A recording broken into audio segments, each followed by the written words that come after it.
What's going on, everybody? Thanks for tuning in to the channel today. I have been excited about doing these videos. This is one of two for a very early look at the Canadiens mock lineup for the 23-24 season. The first mock lineup of that season. It could change.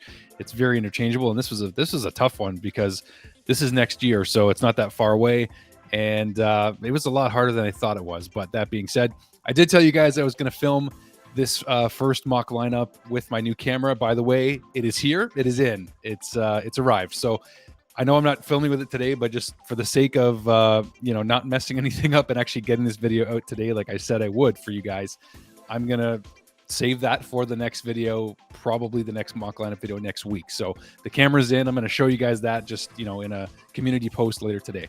But let's take a look at this, guys. It's the very early, I would say, 23-24 mock lineup for the Montreal Canadiens. This was fun, but it was very hard at the same time. So bear with me. I mean, I want to hear your guys' early projections in the comments down below after you watch the video. So stay tuned to the end. We're gonna have a little bit of fun here. Okay, so here we go. Some of these lines are going to be no surprise because they're not that far off from this year, but this one is a bit different. So the first line, we have Caulfield, Nick Suzuki, and Uri Slafkovsky making the very big jump to the first line. Yes, I've given Slav the promotion to the first line. I know he's on the fourth as we speak right now, but it's still very early in this season. So I do feel like I just believe in him, and I think that the Habs really want to start taking the next steps and bold steps in this rebuild with this young core. So I think next year is when we really start to see Slafkovsky bump up in the lineup, if not to the first line here, like I have, at least to the second line. So let's go right into the second line then. So we've got Josh Anderson on the left. We still have Christian Dvorak. I hemmed and hawed between keeping Sean Monahan or Christian Dvorak, and I just feel like, I know it's early to say this, but I feel like the Habs are probably going to try to sell high on Monahan this year, being that he's playing pretty well. So I think you got to sell higher on the guy who's producing and who I think teams are going to want for a playoff push. With Monahan's injury history, I think that he's really going to want to take a chance at a Stanley Cup sooner than later, given that he's another injury away from maybe his career being over. So I don't want that to happen to him.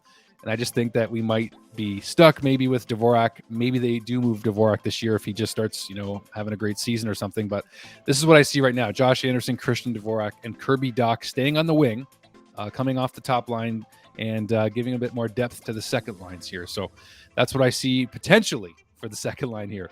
Third line, if we can't get rid of him, and I will get to him in a second. Third line, I meant to put a colon in that. Anyway, doesn't matter. So third line, Mike Hoffman. If we do not move him, he'll be on the third line with Owen Beck making the Montreal Canadiens at third line center. And also making the Montreal Canadiens, I have Filip Mesar. So bold predictions maybe. We don't know exactly where the development's going to be next season, but I do think you got to be a little bit bold if we're going to look ahead to see how this youth movement is actually going to start to fully take over the Montreal Canadiens. And I think that it could be as early as next year where we see a lot more of the younger guys making the Montreal Canadiens. So I've got Owen Beck. I'm a lot more confident in Owen Beck actually making the Canadiens next season, just because I think he's on a similar development path than Nick Suzuki, right? Suzuki made the Canadiens at 19 years old and started on the fourth line, moved his way up. I do have Owen Beck on the third line because until we move Jake Evans, if we do, and I think we might at some point, I just have Beck as a better potential third line center and maybe even becoming a second line center down the road. That's the plan once Dvorak is out or Monahan or whoever we decide to keep. All right, so this is where it gets fun because this is where, if the Habs do move Mike Hoffman, what could that third line look like? Well, here it is. If he makes the team, Sean Farrell, Owen Beck, and Filip Mesar. So a very, very young, some would even say smaller, much smaller, especially on the left and right wings with Farrell and Mesar. Third line for this team. Very, very young, very inexperienced. It's bold, and that's why I have it as a maybe. I just don't think they're going to move Mike Hoffman if they got to move Hoffman probably sooner than later, because you want to get at least a draft pick or two for him, at least one. And with Hoffman's $4.5 million cap hit this year and next year, it's not impossible that they keep him. He's a scorer. He knows how to put the puck in the net. And I still think that, if the third line stays the way I first projected here, he could, provide a little bit of veteran leadership and guidance and experience to say Owen, Beck, and Mesar are actually making the team and being on this line together with Hoffman. So that's where I think, if they don't and they really want to be really bold and they feel like Sean Farrell's ready to take that spot, absolutely.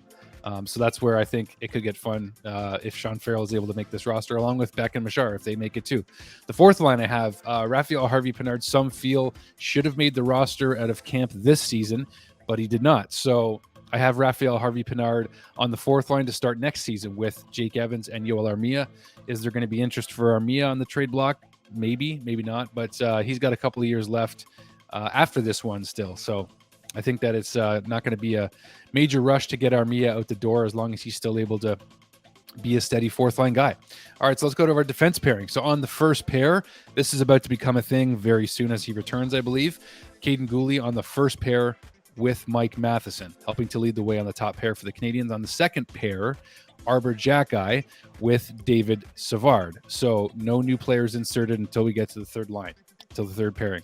Now this is where it becomes a battle, but I've got Jordan Harris and Justin Barron actually making the Canadiens out of camp. He's having a decent season right now in the Val, so we'll give him that. I think he's got 8 points in 12 games as we speak at this moment.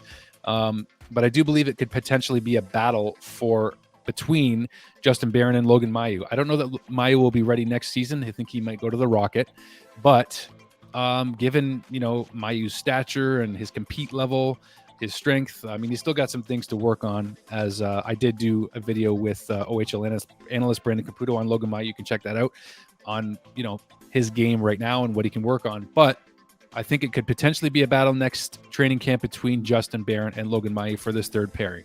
And the seventh defenseman I have still for next season is Chris Weidman. We'll see what happens with Weidman. He's not getting a lot of games in right now, but he kind of knew that, so that's fine. All right, so let's jump right into the first power play unit. So I've actually put together two power play units, a mock unit, I guess, but I like the sound of this one so far, especially if certain guys make the team. So we got Caulfield, Suzuki, Slavkovsky moving up to the first power play unit, PP1, and Kirby Doc and Mike Matheson on the back end. So I think we could very well see this season. It's possible. We've got Slavkovsky on the second power play unit right now, but like I mentioned to you guys, I've promoted Slav to the first line in the lineup for next season. So I figured it makes sense to move him up in the power play as well, because he's going to produce more and more as time goes on, I believe. The second power play unit, I've got Hoffman or Farrell. As you can see, if we keep Hoffman, we'll have Hoffman, Beck, Gallagher, Josh Anderson, and Filip Mesar. Something just in my gut tells me Mesar could be good on the power play. I don't know about in the bumper spot, or we'll see where he would fit. But if Mike Hoffman does not, move on from the Montreal Canadiens, doesn't get traded, then he would be, again, with Owen Beck, presumably, Gallagher, Anderson, Mesar, which I really like the sound of. Or if Farrell makes the team, and this could happen, I got to tell you guys, I'm really excited about the 24-25 mock lineup, but that's all I'm going to say right now. So this is what it could look like for the second PP unit here. Now, goalies, though, this is a difference. So they're in the goaltending department. I have Jake Allen still in the starter position, which I think he will be, unless the Habs decide to move on from him, but I don't think they can yet. I don't think they can. I don't think they're confident enough yet fully in Sam Montembeault, as good of a start as he's had. They're not quite there yet, I don't think. But I do think that Caden Primo is going to be the starting or the backup for the Canadiens next season. He'll be 24 years old. He'll be in the first year of his 3-year contract extension with the Canadiens, and I think that Primo will be ready. I don't know for sure if he's going to be a starter. I still don't know that. I don't know if he's ever going to be our number one goalie. I think a lot of fans like you guys are still questioning that. But that being said, I do think Jake Allen will still be our starter. I think it's now or never next year if we're going to see Primo get a chance to be the backup. I'm not rushing him, but I do think that after this season and after this playoff run, hopefully for the Laval Rocket, it's time to get Caden Primo in there. And we'll see where we're at with Sam Montembeault. Maybe he's the third stringer. Maybe we move on from him. Maybe we draft a goalie, right? That's the plan.